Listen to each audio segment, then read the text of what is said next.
From Floyd Mayweather Jr. claiming he's the best boxer ever to Adrian Broner being a sore loser after a 2013 match, here are the most arrogant boxers of all time. Starting with Floyd Mayweather Jr. Now, Mayweather says that he's the best boxer ever, and even compared himself to Muhammad Ali. As you can see, humility's never been his strong suit. He's known for living a flashy life and talking trash. Mayweather often shows off his money and has said some controversial things like that he is the best ever and that no one can beat him. One time when he was pretty arrogant was back when he fought Manny Pacquiao in 2015. Mayweather wouldn't fight Pacquiao for a few years because of problems with how the money would be split and drug tests. When the fight finally happened, Mayweather won by majority decision, but he was called out for being defensive and not doing much in the ring. Speaking of trash talking, some boxers will resort to doing that much more than actually fighting good. And here's one who should have focused more on his career. Conor McGregor, both inside and outside of the cage. McGregor's known for talking trash and acting in a way that makes people uncomfortable. He's been in a few things that got a lot of attention,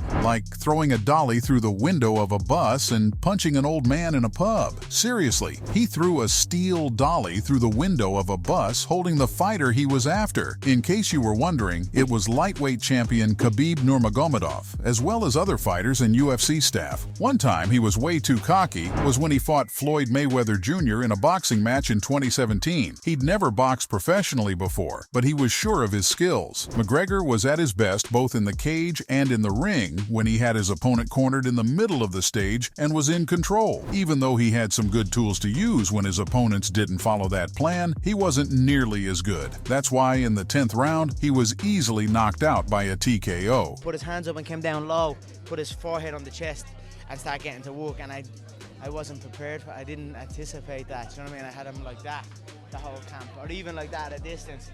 But he completely changed his style and he came forward, so... While Conor got a little too ahead of himself, so did Deontay Wilder. Wilder's known for his outspoken nature and trash talking, and often makes bold predictions about his fights and his opponents. One instance of his arrogance was during his 2018 fight against Tyson Fury. Wilder was knocked down twice in the fight, but managed to knock Fury down in the 12th round. He celebrated as if he'd won the fight, but the judges scored the fight as a draw. Wilder refused to give Fury credit for the knockdowns and claimed that he was the true winner of the fight. Imagine having that kind of arrogance. That's not all, though. Wilder's still sure that Fury cheated in their second fight for the world heavyweight title, which the latter won by stopping the American in the 7th round.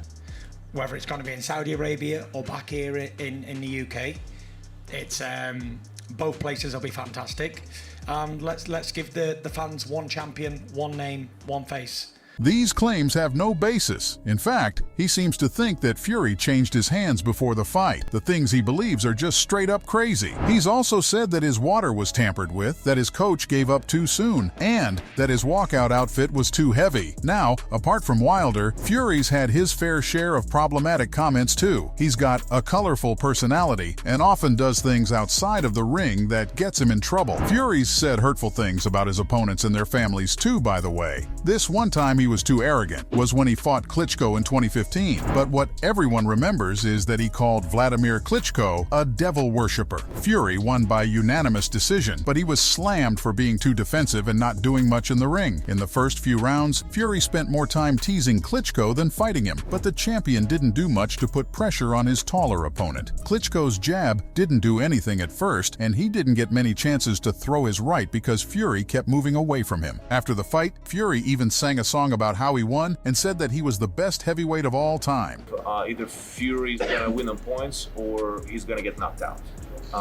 There's like 50-50, and it depends in what kind of mental shape Fury is going to be. It's not about physical shape, because that reflects also the physical shape. While some boxers can get arrogant inside the ring, others can take it way too far. Just take Chris Eubank Jr. for instance. Everyone said that Eubank Jr. lives a flashy life both in and out of the ring. He often wears brand-name clothes and expensive items, and he's downright vicious towards his opponents. When he fought Nick Blackwell in 2016, he just went off. Eubank Jr. and Blackwell were fighting for the British middleweight middleweight title. Chris won the fight in round 10 after he landed several hard blows on Blackwell. Thankfully, the referee called off the fight when he did, because Blackwell was taken to the hospital because he suffered brain damage due to Eubank's beating. While that wasn't Nick's lucky day, Chris was happy to have won the fight and bragged that Blackwell was broken because of him. Later, Nick Blackwell said that he had nearly died because of the terrible head injuries he sustained. His career was cut short by the injuries. Ouch! I guess there's a reason why Chris is so arrogant. Now, it's one thing to continue to celebrate even after putting your opponent in a coma, and another to get injured and keep acting like you won. Though I guess David Haye knows that feeling all too well. Haye was known for being rude both in and out of the ring. He'd talk trash about his opponents and make bold statements about how his fights would go. One time he was too proud was when he fought Tony Bellew. Haye was hurt during the fight and was having trouble keeping going, but he didn't give up and lost by TKO in the 11th round. After the fight, he didn't give Bellew any credit for winning, and he even said that he hurt himself because he was holding back. He was obviously looking for the big blow that would end the fight quickly, but Bellew kept a safe distance. See, Bellew's plan was clear. He wanted to keep the fight going for a long time and hoped Haye would get tired. However, Haye hit a heavy right-left combination that knocked Bellew out. While Tony took it well, he knew not to let Haye hit him too many times. And when Haye made a mistake, Bellew made the most of it. Obviously, Haye isn't the only one to try to control the narrative after losing a fight. This next fighter was known for his confident attitude and dominant performance, but sometimes it can get a little too much. Gennady Golovkin. One time he was too proud was when he fought Saul Alvarez in 2018. Golovkin had been very critical of Alvarez and had said that he used drugs to improve his performance. He even refused to shake Alvarez's hand after the fight ended in a draw and said that he was a dirty fighter.